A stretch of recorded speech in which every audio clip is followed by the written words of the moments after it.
오늘 본문 요한일서 1장 5절부터 2장 29절까지를 저와 여러분이 번갈아 교독하시겠습니다. 우리가 그에게서 듣고 너에게 전하는 소식은 이것이니 곧 하나님은 빛이시라 그에게는 어둠이 조금도 없으시다는 것이니라. 만일 우리가 하나님과 사귐이 있다고 어떻게 행하면 거짓말을 하고 진리를 행하지 아니하면 부르노라. 그가 빛 가운데 계신 것 같이 우리도 빛 가운데 행하면 우리가 서로 사귐이 있고 그 아들 예수의 피가 우리를 모든 죄에서 깨끗하게 하실 것이요. 만일 우리가 죄가 없다고 말하면 스스로 속이고 또 진리가 우리 속에 있지 아니할 것이요. 만일 우리가 우리 죄를 자백하면 그는 미쁘시고 의로우사 우리 죄를 사하시며 우리를 모든 불의에서 깨끗하게 하실 것이요. 만일 우리가 범죄하지 아니하였다 하면 하나님을 거짓말하는 이로 만드는 것이니 또한 그의 말씀이 우리 속에 있지 아니하니라. 나의 자녀들아 내가 이것을 너희에게 쓰면 너희로 죄를 범하지 않게 하려 함이라. 만일 누가 죄를 범하여도 아버지 앞에서 우리에게 대언자가 있으니 곧 의로우신 예수 그리스도시라. 그는 우리 죄를 위한 화목제물이니 우리만이 위하면 아니요 온 세상의 죄를 위하심이라. 우리가 그의 계명을 지키면 이로써 우리가 그를 아는 줄로 알 것이요. 그를 알아다 하고 그의 계명을 지키지 아니하는 자는 거짓말하는 자요 진리가 그에게 있지 아니하되. 누구든지 그의 말씀을 지키는 자는 하나님의 사랑이 참으로 그 속에서 온전하게 되었나니 이로써 우리가 그의 안에 있는 줄을 아노라. 죄 안에 산다고 하는 자는 그가 행하시는 대로 자기도 행하였으니라. 사랑하는 자들아 내가 새 계명을 너희에게 쓰는 것이 아니라 너희가 처음부터 가진 옛 계명이니 이 옛 계명은 너희가 들은 바 말씀이거니와. 다시 내가 너희에게 새 계명을 쓰노니 너희에게와 너희에게로 찾을 것이라. 이는 어둠이 지나가고 참 빛이 벌써 비치니라. 빛 가운데 있다 하면서 그 형제를 미워하는 자는 지금까지 어둠에 있는 자요. 그의 형제를 사랑하는 자는 빛 가운데 거하여 자기 속에 거리낌이 없으나 그의 형제를 미워하는 자는 어둠에 있고 또 어둠에 행하며 갈 곳을 알지 못하나니 이는 그 어둠이 그의 눈을 멀게 하였음이라. 자녀들아 내가 너희에게 쓰는 것은 너희 죄가 그의 이름으로 말미암아 사함을 받았으며 아비들아 내가 너희에게 쓰는 것은 너희가 태초부터 계신 이를 알았으며 청년들아 내가 너희에게 쓰는 것은 너희가 악한 자를 이기었습니다. 아이들아 내가 너희에게 쓴 것은 너희가 아버지를 알았으며 아비들아 내가 너희에게 쓴 것은 너희가 태초부터 계신 이를 알았으며 청년들아 내가 너희에게 쓴 것은 너희가 강하고 하나님의 말씀이 너희 안에 거하시며 너희가 흉악한 자를 이기었습니다. 이 세상이나 세상에 있는 것들을 사랑하지 말라. 누구든지 세상을 사랑하면 아버지의 사랑이 그 안에 있지 아니하니 이는 세상에 있는 모든 것이 육신의 정욕과 안목의 정욕과 이생의 사랑이니 다 아버지께로부터 온 것이 아니요 세상으로부터 온 것이라. 이 세상도 그 정욕도 지나가되 오직 하나님의 뜻을 행하는 자는 영원히 거하느니라.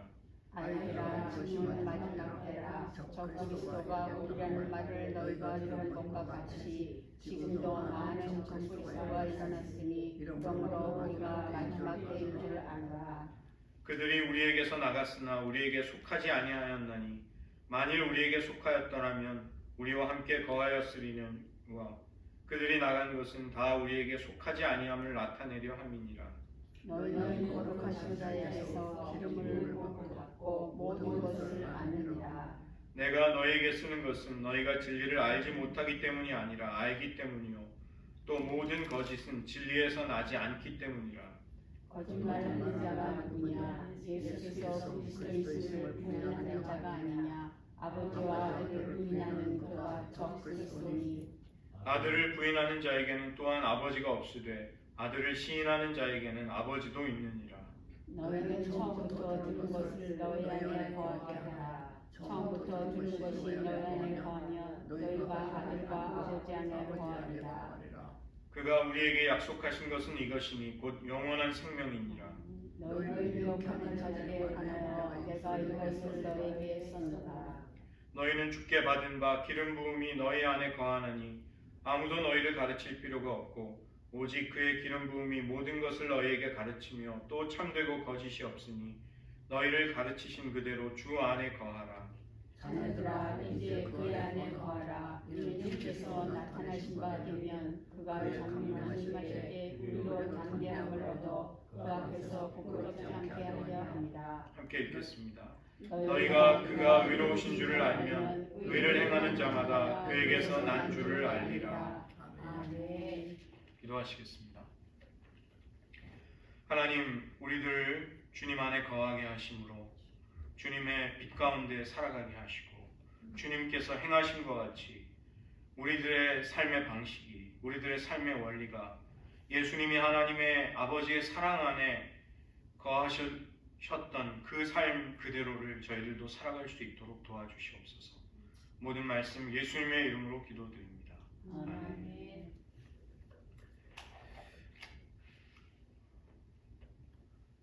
사도 요한의 이 언어를 이해할 필요가 있습니다. 사도 요한이 쓰는 그 특유의 언어는 반복이 되고 중의적이면서 이 도형으로 표현한다면 나선형으로 이렇게 계속 내용이 강화되면서 깊어지면서 이렇게 상승하는 그런 식의 언어를 씁니다. 같은 진리를 반복적으로 다시 말하면서 그 의미를 깊이 있게 심화시키는 것입니다. 그 때문에 A는 B다 이런 식의 명제로 이 사도 요한의 말씀을 단순화시키는 것이 대단히 어렵습니다. 그 때문에 사도 요한이 쓴 책들, 요한복음, 요한서신서, 요한계시록을 우리가 읽을 때에는 사도 요한 특유의 언어, 그의 언어의 특성을 감안해서 읽어야 합니다. 그 관련되는 내용들을 연결하면서 꼼꼼히 묵상하면서 읽는 것이 이 사도 요한의 저작들을 읽는 방법인 것이죠. 사도 요한은 하나님을 빛으로 가장 먼저 우리에게 소개하고 있습니다. 하나님이 빛이시기 때문에 하나님과 진정한 사귐을 가지는 사람은 하나님처럼 빛 가운데 행한다. 이것을 먼저 이야기하는 것입니다. 사도 요한은 빛과 어둠 그리고 진리와 거짓을 대조하면서 그가 가르치기를 원하는 내용을 우리에게 알려주고 있습니다. 이 빛이라는 것은 참되고 거룩하고 선한 것입니다. 진리와 거룩함, 순결함, 도덕적이고 윤리적인 온전함을 말하는 것이죠. 그 반면에 빛과 대조되는 어두움이라는 것은 거짓과 불결함, 더러움, 진리에 대한 강팍한 마음, 또 하나님의 말씀을 거부하는 고집스러움을 의미하는 것입니다. 이 오늘 본문을 보시면 사도 요한은 가장 먼저 이 영지주의 이단들, 거짓 선생들의 말투, 그들의 표현을 인용함으로써 그가 가르치려는 내용을 우리에게 말해주고 있습니다. 그 사도 요한이 인용하고 있는 영지주의 이단들의 언어가 1장 6절에 먼저 나옵니다. 우리는 하나님과 사귐이 있다. 이런 말을 그들이 하는 것이죠. 왜냐하면 이 영지주의 이단들은 그 당시 초대교회를 어지럽혔는데 우리들만이 진정한 하나님과의 사귐을 하고 있다. 왜냐하면 우리들에게는 그노시스, 구원에 이르는 영적인 지식이 우리들에게만 있기 때문이다. 이런 이야기를 하는 것이죠. 그들이 주장했던 두 번째의 표현은 1장 8절에 있습니다. 우리는 죄가 없다. 그들은 어떤 식으로 생각을 했냐면 죄를 지을 수 없는 신적인 속성, 빛의 알맹이가 인간의 내면 속에 있다. 우리는 그런 사람들이다. 이런 식으로 주장을 했던 것입니다. 그 다음에 그들의 주장의 세 번째는 1장 10절에 나옵니다. 우리는 범죄하지 않는 사람들이다. 그러나 그것은 대단히 잘못된 가르침이죠. 이 죄가 없다는 것은 인간의 존재적인 속성이 될 수가 없습니다. 우리는 모두가 범죄하고 우리 안에 죄성이 역사하는 것이죠. 우리가 이 땅에 살고 있는 한 미혹과 유혹에 우리는 계속 노출이 되어 있습니다. 어떤 인간도 유혹으로부터 초월해 있다. 절대적인 진리에 도달해 있다. 이렇게 주장하는 것은 거짓된 것입니다. 사도 요한은 이 영지주의 이단들이 스스로를 자랑하는 표현들을 인용하면서 그가 전달하기 원하는 진리를 가르치는 것이죠. 하나님과 사귐이 있다고 하면서 어두운 가운데 행한다면 그는 거짓말을 행하는 자이다. 죄가 없다고 말한다면 스스로를 속이는 것이다. 진리는 예수님이시지 인간의 존재 안에 진리가 있는 것은 아니기 때문에 그런 것입니다. 이 보수적인 교단의 신학자들, 목회자들 가운데 묵상하는 것, 관상이나 침묵기도 같은 것을 오해하는 분들이 있습니다. 인간의 내면 속에 신적인 빛이 있다, 구원의 근원이 있다고 주장하는 그런 뉴에이지나 혹은 불교가 추구하는 영성을 왜 기독교인이 추구하느냐 이렇게 비판하는 분들이 있는데, 그것은 역사적인 그 뿌리를 모르는 편협한 주장인 것입니다. 기독교는 초기 역사 때부터 많은 분들이 묵상과 침묵기도, 관상기도를 했습니다. 우리는 다른 종교의 원리나 주장에 동의하기 때문에 그런 기도를 영적인 훈련을 하는 것이 아니라는 것이죠. 우리 안에 성령의 내주하심이 있고 그 때문에 우리는 예수님과 살아있는 교제와 사귐을 할 수 있는 것입니다. 우리의 기도 생활은 그처럼 주님과의 생생한 사랑의 교제로 나아가는 길이 되는 것이죠. 인간의 내면 속에 진리의 빛이 있기 때문에 그걸 개발하려고 영성훈련을 하는 것이 아니라는 것입니다. 하나님이 빛이시고 그분에게는 어두움이 조금도 없다고 말씀하십니다. 우리가 그 하나님의 빛 가운데 행할 때 복음의 빛은 우리의 참된 실상을 드러내게 되고, 우리는 그렇게 될 때 더 겸손히 하나님을 사랑하고 그 빛 가운데 행하려고 하는 것입니다. 이 형제 사랑이라는 새 계명을 실천하면서 주님 안에 거하는 것이 빛 가운데 살아가는 삶인 것이죠. 하나님의 빛은 우리의 죄와 어두움을 드러내십니다. 그 때문에 우리는 회개할 수 있고 겸손히 하나님을 더욱 찾게 되는 것이죠. 종교개혁자 존 칼빈이 했던 유명한 비유가 있습니다. 하나님의 빛이 죄인들에게 비춰질 때 그 빛 가운데 회개한 사람들은 점점 더 그 빛을 향하여 나아감으로써 구원을 받는다고 했습니다. 그러나 회개치 않는 강팍한 사람들은 그 빛을 등지고 어두움으로 가는 것이죠. 회개하지 않는 그들의, 하나님을 향해 등을 돌린 그들을 향해서도 하나님의 빛은 여전히 비춰지고 그들이 돌이키고 회개하기를 하나님은 원하십니다. 하나님께로 그런 사람들이 돌이킬 수만 있다면 소망이 있고 살 길이 있는 것입니다. 그러나 빛을 향해 끝내 돌아서지 않는 사람들은 빛을 등짐으로 인해서 자신의 어두움, 자신의 그림자에 갇히게 되고 멸망의 길로 간다.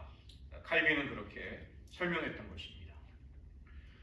두 번째로는 우리가 죄를 범하게 될 때 그것을 용서받도록 하기 위한 예수님이 계십니다. 그 예수님을 사도 요한은 대언자이시며 화목제물이시다, 이렇게 예수님을 우리에게 알려주고 있는 것이죠. 이 대언자라는 말은 성령님을 보혜사라고 할 때 그 똑같은 말입니다. 파라클레토스. 예수님이 파라클레토스이시고 예수님은 또 다른 보혜사를 우리에게 보내주시겠다고 하실 때 그 또 다른 보혜사가 성령님인 것이죠. 우리가 죄를 자백할 때 미쁘시고 의로우신 하나님은 예수님의 피를 통해 우리의 죄를 용서하시고 우리를 정결하게 하십니다. 예수님의 십자가는 하나님의 공의와 사랑이 만나는 사건이고 하나님의 정의와 긍휼이 입을 맞추는 장소가 바로 그리스도의 십자가인 것이죠. 시편 85편 10절과 11절에 보시면 인애와 진리가 같이 만나고 의와 화평이 서로 입맞추었으며 진리는 땅에서 솟아나고 의는 하늘에서 굽어보도다. 바로 예수님의 십자가를 시편 기자가 성령의 영감 가운데 표현하고 있는 것입니다. 하나님은 예수님의 대속의 죽음과 부활에 우리를 연합시킴으로써 영원한 생명과 구원을 얻게 하셨습니다. 그러나 우리가 비록 성도라 할지라도 살아가면서 짓게 되는 죄가 허물이 있는 것이죠. 그때 우리가 죄를 자백하는 것이야말로 하나님의 용서와 긍휼을 입게 되는 첫 걸음이 되는 것입니다. 오늘 1장 9절을 보시면 만일 우리가 우리 죄를 자백하면, 이 죄를 자백한다는 것은 회개와 하나님의 은혜를 향해 나아가는 첫 단추이고 반드시 필요한 단계라는 것이죠. 미쁘시고 의로우신 하나님은 죄를 자백하는 우리를 다시금 용서해 주시고 모든 불의로부터 우리를 깨끗하게 해주십니다. 우리의 존재 자체가 죄와 상관없어지는 것이 아니라 그리스도 안에서 우리는 우리의 죄짐, 우리의 죄책을 예수님께 드리고 우리 스스로 짊어질 필요가 없게 되는 것이죠. 우리는 우리의 죄를 자백함으로써 솔직하게 인정하는 것을 통해 예수님의 피로 말미암은 사주의 은총을 얻게 되고 결과적으로 죄로부터 자유를 얻게 되는 것입니다. 그러나 이와 반대로 우리가 죄인임을 부정하게 된다면 우리는 하나님이 자기 아들을 통해 행하신 속죄를 부정하는 것이 되는 것입니다.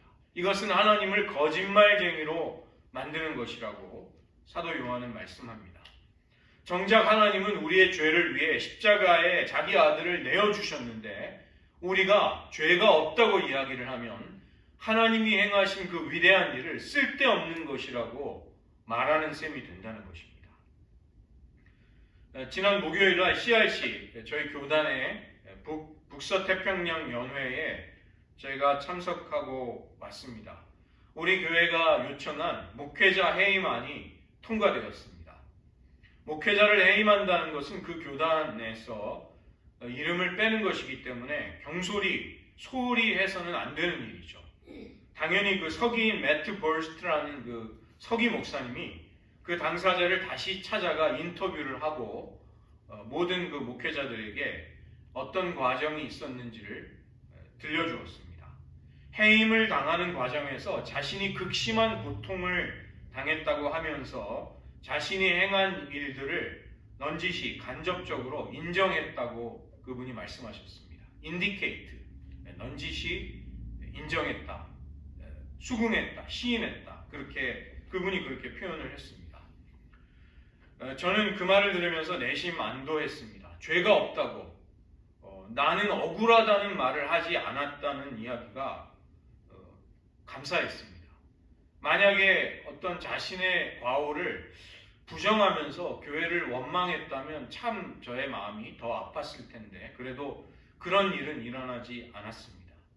우리도 잘못하고 실수할 수 있습니다. 그러나 그때 우리는 죄를 자백하고 인정하면서 하나님의 용서와 긍휼을 받고 다시 회복된 심령으로 하나님을 섬겨야만 하는 것이죠. 세 번째로 예수님이 행하시는 대로 행하는 것이 우리들의 삶의 방식이 되어서 너희도 그대로 행하라, 이렇게 사도 요한은 말씀하는 것이죠.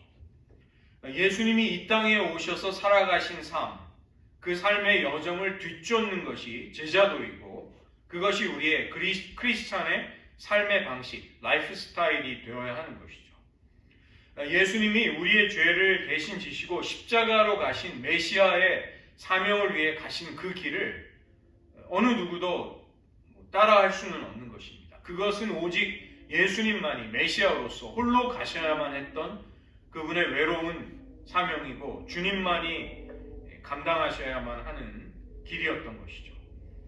그러나 그 주님의 고유한 사명을 제외하고 주님이 이 땅에서 아버지의 뜻에 순종하시면서 십자가로 나아가셨던 그 인생의 길은 우리들도 가야 하는 길이 되는 것입니다. 우리에게 하나님이 각자에게 주신 십자가를 지고 주님을 뒤따라가는 것이 우리가 어떻게 생애를 살아가야 하느냐의 기준이 되고 우리가 걸어가야 할 삶의 모범이 되는 것이죠. 예수님의 삶을 요한복음과 요한서신서에서는 무엇이라고 가르치고 있는가? 가장 첫 번째는 하나님의 계명, 하나님의 말씀을 지키는 것이 예수님의 삶이었습니다. 요한복음 15장 10절을 보시면 내가 아버지의 계명을 지켜 그의 사랑 안에 거하는 것 같이 너희도 내 계명을 지키면 내 사랑 안에 거하리라. 예수님은 아버지의 계명을 지키면서 아버지의 사랑 안에 거하시는 것이 공생애를 사셨던 예수님의 삶의 가장 중요한 원리 중에 하나였습니다. 주님은 너희들도 나와 똑같이 그러한 삶을 살기를 원한다. 그 삶으로 우리를 부르시는 것이죠. 요한복음 14장 15절에서도 너희가 나를 사랑하면 나의 계명을 지키리라. 우리가 주님을 사랑한다는 것은 주님의 계명을 지킴으로써 그분의 사랑 안에, 주님의 임재 안에 계속 거하는 것입니다. 그 삶을 예수님은 우리에게 똑같이 살라고 말씀하시는 것이죠. 두 번째는 형제를 사랑하는 것인데, 이 옛 계명이면서 새 계명이 되는 형제의 사랑을 주님은 말씀하셨습니다. 요한복음 13장 34절에서 새 계명을 너희에게 주노니 서로 사랑하라. 내가 너희를 사랑하는 것 같이 너희도 서로 사랑하라는 것이 예수님이 우리에게 주신 새 계명인 것이죠. 그런데 오늘 요한일서 2장 3절과 5절을 보시면 이 새 계명은 너희가 처음부터 들었던 옛 계명이라고도 말씀하는 것입니다. 왜 그럴까요? 구약에서 가장 큰 계명이 무엇인지를 한 서기관이 예수님께 물었습니다. 질문했을 때 예수님은 하나님을 마음과 뜻과 힘을 다해 사랑하라는 신명기 6장 5절의 쉐마 이스라엘의 말씀을 인용하시고, 또한 또 하나의 구절, 내 이웃을 내 몸과 같이 사랑하라는 레위기 19장 18절 두 구절을 말씀하시면서 모든 율법과 선지자의 강령이다. 이 두 말씀이 하나님 사랑과 이웃 사랑이 모든 율법과 선지자의 강령이다. 이렇게 말씀하셨습니다. 강령이라는 것은 다른 모든 계명이 하나님 사랑과 이웃 사랑이라는 이 두 계명에 매달려 있다는 뜻입니다. 거기에 매달려 있다. 하나님을 사랑하고 또 이웃과 형제를 사랑하는 것이 가장 근본적이고 가장 중요한 계명인 것이죠. 그래서 주님의 사랑을 받은 것처럼 서로 사랑하라는 이 형제 사랑의 새 계명이라는 것은 우리가 처음부터 들었던 옛 계명인 것입니다. 네 번째로는 영적인 성숙함의 정도에 상관없이 모든 진실된 신자들은 하나님의 은혜에 대한 확신을 가질 수 있는 것이죠. 그것이 2장 12절부터 14절에 나옵니다.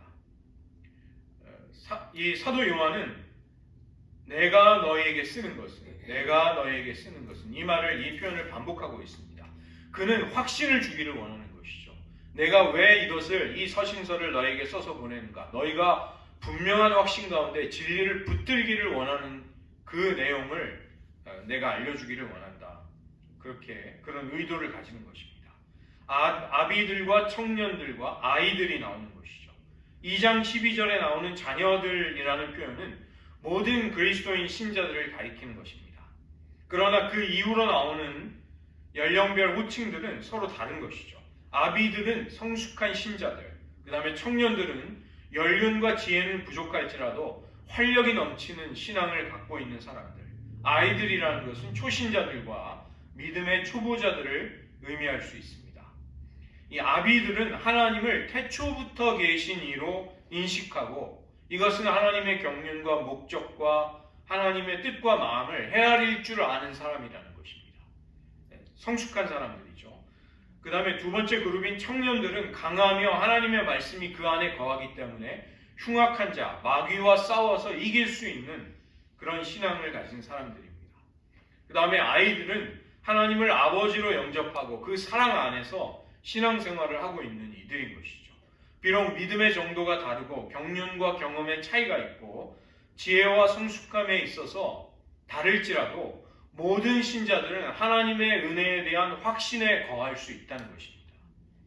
우리는 죄사함과 하나님의 자녀됨과 말씀의 능력, 그리고 하나님의 경륜과 계획을 이루어 드리는 삶으로 부르심을 받은 것입니다. 너희가 그런 귀한 삶으로 하나님의 은혜를 입었다는 것을, 그런 확신을 가질 것을 사도 요한은 강조해 주고 있습니다. 다섯 번째로, 이 세상을 사랑하게 될 때 아버지의 사랑이 그 심령 안에 거하지 못한다는 것을 말씀하고 있습니다. 이 헬라어로 세상을 코스모스라고 하는데, 그 똑같은 세상이라는 말, 코스모스라는 말을 쓰기 때문에 문맥에 따라서 서로 다른 의미를 가진다는 것을 구별하면서 해석을 할 필요가 있습니다. 하나님이 세상을 이처럼 사랑하셔서 독생자를 주셨다고 하시는 요한복음 3장 16절에 나오는 세상은 하나님의 사랑의 대상을 말하는 것이죠. 선교해야 할 영역, 이것이 세상입니다. 거기에는 부정적인 뜻이 없습니다. 그러나 오늘 본문 속에 나오는 세상은 하나님을 대적하고 성도를 미혹하는 세상입니다. 소돔과 고모라가 불과 유황으로 심판을 당할 때 아브라함을 생각하셔서 하나님은 그의 조카 롯의 가정을 구원해내셨습니다. 그 멸망을 당하는 도성에서 그들은 도망칠 수 있었던 것이죠. 그런데 롯의 아내가 세상을 사랑해서 도망치다가 뒤를 돌아보았습니다. 그리고 그 자리에서 소금 기둥이 된 것이죠. 그녀의 마음속에는 하나님의 구원보다도 세상을 향한 사랑과 애착이 남아 있었던 것입니다. 그것을 끊어내지 못했던 것이죠.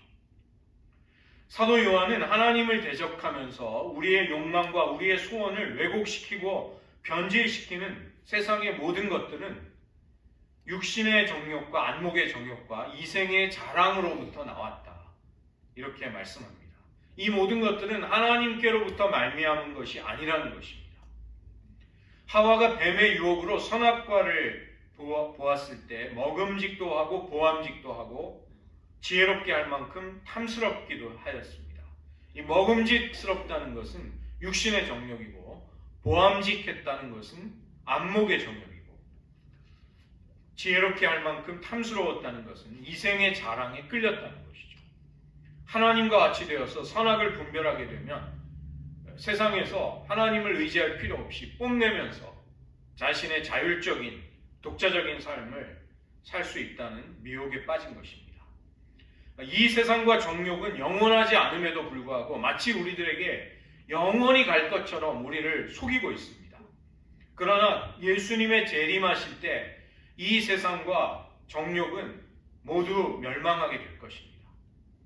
오직 하나님의 뜻을 행하고 하나님과 참된 사랑의 교제를 나누면서 하나님의 마음과 우리의 마음이 이어지는 삶을 살아갔던 것, 그런 것들만이 하나님 앞에서도 가치를 인정받게 될 것입니다. 우리는 세상을 저주하거나 세상을 도피해서 산속으로 들어가서 사는 사람들이 아니죠. 하나님의 사랑의 대상인 세상을 우리는 여전히 소중히 여겨야 합니다. 오늘 기도해 주셨듯이 세상을 향한 사랑, 영혼에 대한 관심, 이것은 하나님의 마음이기도 한 것이죠. 세상에 소중하고 아름다운 것들이 많이 있습니다. 하나님의 창조의 솜씨를 우리는 세상 가운데서 발견하고 감상할 수 있는 것이죠. 그러나 동시에 세상은 영원하지 않고 하나님을 대적하는 세상에 파괴적이고 부정적인 영향이 있음을 우리는 잊지 말아야 한다는 것입니다. 세상을 사랑하고 세상에 자꾸 우리들의 마음이 이끌리게 된다면 그런 심령 속에는 하나님의 사랑이 있지 않게 됩니다. 악화가 양화를 구축한다는 말이 있는 것이죠. 부정적이고 나쁜 것이 조금씩 자리를 차지하다가 나중에는 긍정적이고 선한 것들을 몰아내버리는 것입니다. 사도 요한은 하나님을 사랑하는 데 있어서 세상을 사랑하는 것이 그런 일들을 우리 안에 일어나게 할 수 있음을 경계하고 있는 것입니다. 여섯 번째로 하나님은 마지막 때에 우리를 미혹하는 적그리스도의 영을 분별할 수 있는 성령의 기름 부음을 주셨음을 말씀합니다. 진리의 성령, 예수님께서 보내주시는 보혜사 파라클레토스는 죄와 의와 심판에 대해서 세상을 책망하실 것이라고 요한복음 16장은 말씀합니다. 우리를 모든 진리 가운데 그 보혜사가 인도하실 것이다. 예수님이 하신 모든 말씀을 생각나게 하실 것이다. 이렇게 성령이 약속되어 있는 것이죠. 사도 바울은 고린도후서 4장 4절에서 이 세상의 신이 믿지 아니하는 자들의 마음을 혼미하게 해서 그리스도의 영광의 복음의 광채가 그런 심령에 비치지 못하도록 만든다. 이렇게 말씀하였습니다. 믿지 아니하는 자들의 마음을 미혹하게 하는 것뿐만이 아니라 마지막 때에는 미혹하는 자들이 일어나서 할 수만 있으면 택하신 자라도 미혹하는 역사가 일어날 것을 경계하고 있는 것입니다. 요한일서 2장 19절을 보시면 그 당시 초대교회로부터 갈라져 나간 사람들이 있었습니다. 그들은 그리스도의 몸에 처음부터 속하지 않은 사람들이었죠. 그들은 적그리스도의 교훈을 추종했던 사람들입니다. 우리만이 하나님과 진정한 사귐을 가지고 우리는 죄를 짓지 않을 수 있다. 이렇게 그런 어리석은 이단의 가르침을 따랐던 사람들인 것이죠.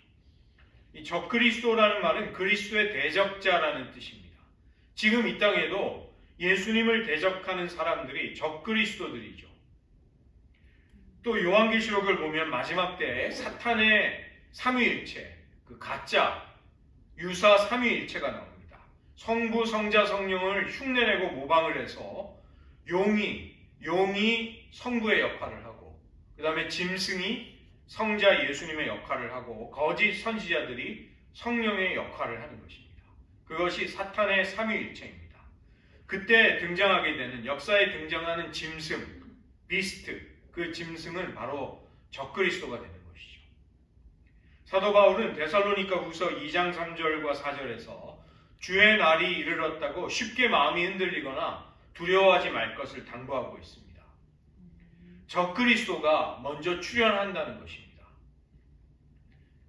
데살로니가 후서 2장 3절, 누가 어떻게 하여도 너희가 미혹되지 말라. 먼저 배교하는 일이 있고 저 불법의 사람 곧 멸망의 아들이 나타나기 전에는 그 날이 이르지 아니하나니. 4절, 그는 대적하는 자라. 그리스도를 대적하는 자가 적그리스도죠. 신이라고 불리는 모든 것과 숭배함을 받는 것에 대항하여 그 위에 자기를 높이고 하나님의 성전에 앉아 자기를 하나님이라고 내세우느니라. 이 적그리스도의 영의 특징은 예수님이 그리스도이심을 부정하는 것입니다. 예수님이 인간의 몸을 입고 오신 하나님의 아들 메시아이심을 부정하는 것이 적그리스도의 영이죠. 예수님의 죽음과 부활이 인간을 용서하고 구원하는 하나님의 구속의 신비요, 가장 중요한 진리라는 것을 받아들이지 않는 것입니다. 전 세계의 종교가 한자리에 모여서 아무리 대화를 하고 연합을 하려고 해도 결정적으로 그 화합이 불가능해지는 지점이 있습니다. 예수님께서 하나님의 아들이심을 모든 종교는 믿지 않습니다. 예수님을 위대한 종교의 창시자, 인류가 우러러 보아야 할 위대한 스승이라고는 인정합니다. 그러나 예수님이 하나님의 아들이심을 모든 종교는 믿지 않는 것이죠. 오직 기독교만이 예수님께서 육체를 입고 오신 그리스도임을 믿고 있는 것이죠. 그 때문에 종교 간의 연합은 애당초 불가능한 것입니다. 성령의 기름 부음이 우리를 가르친다고 할 때 그것은 우리가 독선적이 될 수 있다는 말이 아닙니다. 우리가 주장하는 게 무조건 옳다는 편협한 우월감에 빠질 수 있는 근거가 되는 것은 아니죠.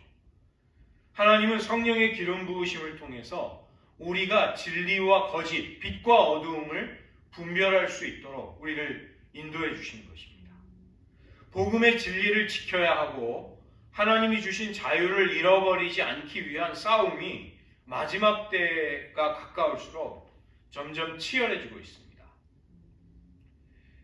저희가 속한 이 크리스찬 리폼드 처치 교단은 성경적인 진리를 굉장히 소중하게 여기는 그런 보수적인 교단입니다.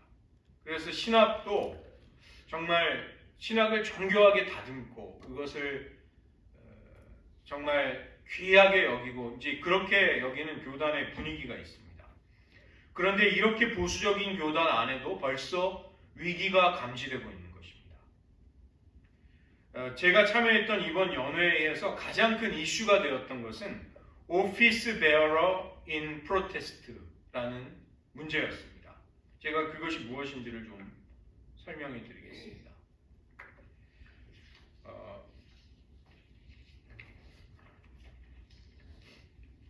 이 CRC 교회에서는 목사와 장로와 안수집사 같은 직분자들은 벨직 고백, 도르트 신경, 그리고 하이델베르크 교리문답 같은 이 우리 교단의 신앙 고백에 동의하는 서약을 해야 합니다.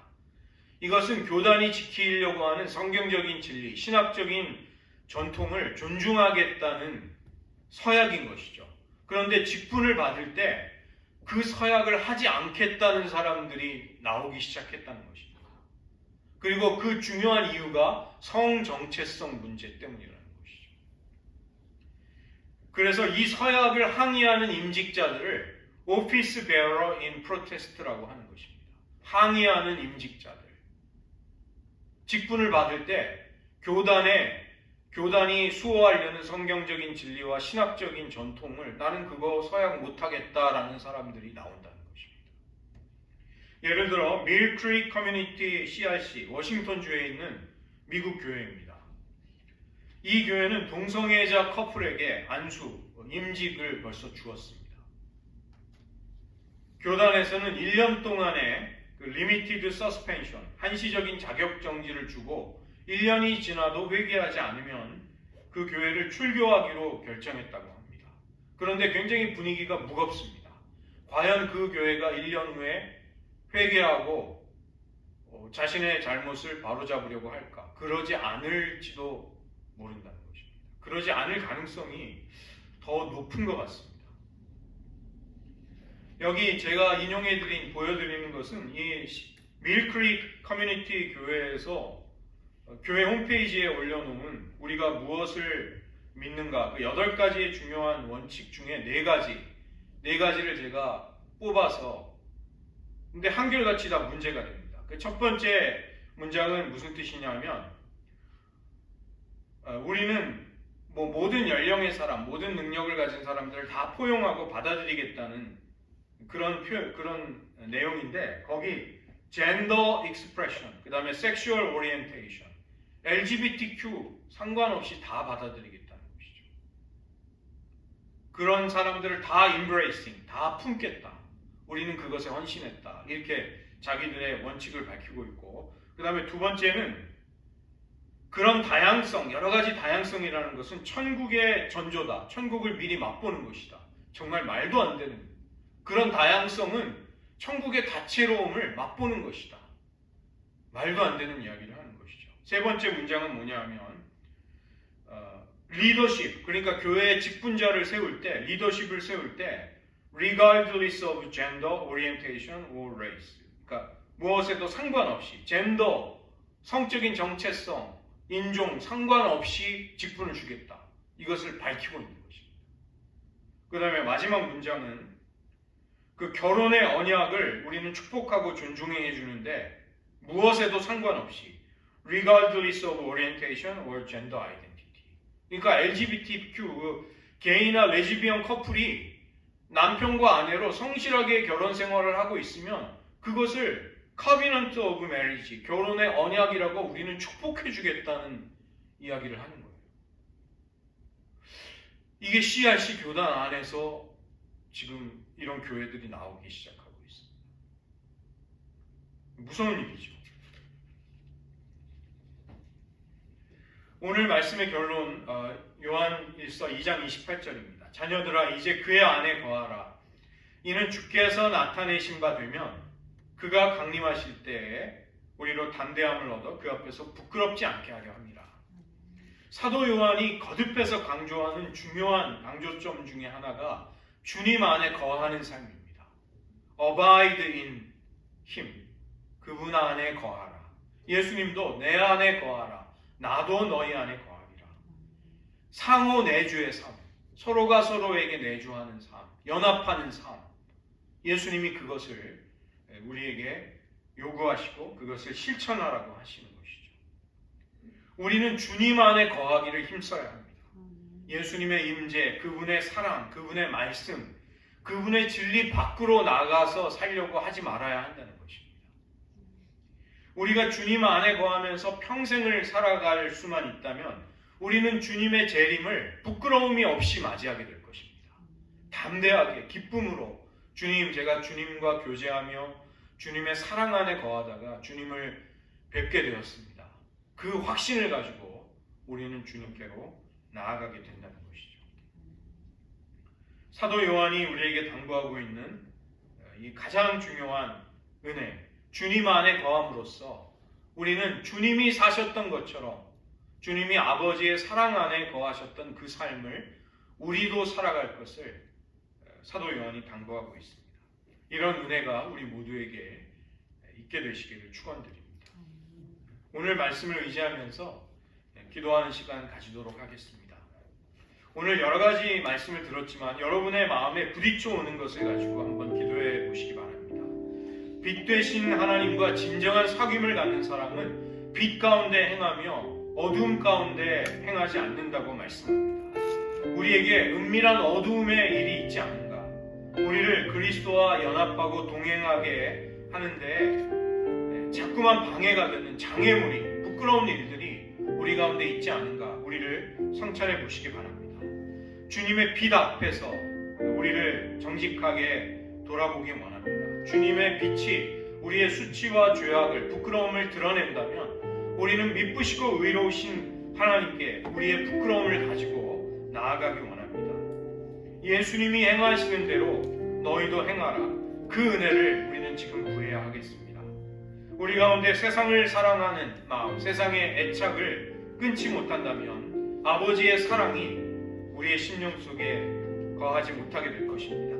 육신의 정욕, 안목의 정욕, 이생의 자랑에서 비롯되는 모든 것들을 주님 끊어버릴 수 있도록 은혜를 주옵소서. 진리를 거짓이라고 말하며 거짓을 진리라고 우기는 무서운 미혹과 배교와 불의한 일들이 마지막 때를 향해 나아가면서 더 많아지고 더 거세질 것입니다. 성령의 기름 부음으로 우리를 가르쳐 주시고 인도해 주시옵소서. 진리와 거짓, 빛과 어두움을 분별하게 하소서. 무엇보다도 예수님의 주 예수 그리스도의 날에 부끄러움 없이 담대하게 주님을 맞이할 수 있도록 주님 안에 거하는 삶을 살아가게 하소서. 이 시간 부딪혀오는 말씀을 가지고 잠시 기도하는 시간 가지겠습니다.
하나님께서 비치시기에 어두움이 조금도 없으신 빛 되신 주님의 자녀로서 우리들도 빛 가운데 살아가게 하여 주시옵소서. 우리 안에 주님과의 연합과 동행을, 주님과의 우정과 사랑을 자꾸만 가로막는 숨겨진 어두움의 일들이 있다면, 세상을 향한 애착이 있다면 그것들을 끊어버릴 수 있는 은혜를 주시옵소서. 우리가 죄를 범했을지라도 우리에게 대언자가 되시며 화목제물이 되시는 예수님께 나아가 미쁘고 의로우신 하나님의 용서를 날마다 경험하게 하여 주시옵소서. 하나님, 우리를 미혹하는 무서운 세상의 세파가 점점 거세지고 있습니다. 우리들뿐만이 아니라 특별히 우리들의 자녀 세대, 어린 세대들은 세상의 가치관에 매몰되며 교육 속에서 하나님의 진리가 아닌 것들로 가르침을 받을 때 그들의 생애와 그들의 인생의 방향이 어찌 될지 저희들 기도하지 않을 수 없습니다. 하나님 그들의 생애와 그들의 생각과 가치관을 주장하여 주시고 하나님의 진리에 그들의 생애가 뿌리박고 흔들리며 표류하지 않을 수 있도록 지켜주시옵소서. 하나님, 교회를 흔들고 교회를 미혹하는 패역한 일들이 앞으로 점점 더 거세지며 또 교묘해질 것입니다. 저희들 깨어 하나님의 뜻을 분별하게 하시고 무엇보다도 하나님의 사랑 안에 거하는 법을 날마다 실천하며 배우게 하셔서 예수 그리스도의 날에 부끄러움이 없이 담대히 주님을 대면할 수 있는 그 은혜를 허락하여 주시옵소서. 모든 말씀 예수님의 이름으로 기도드립니다. 아멘.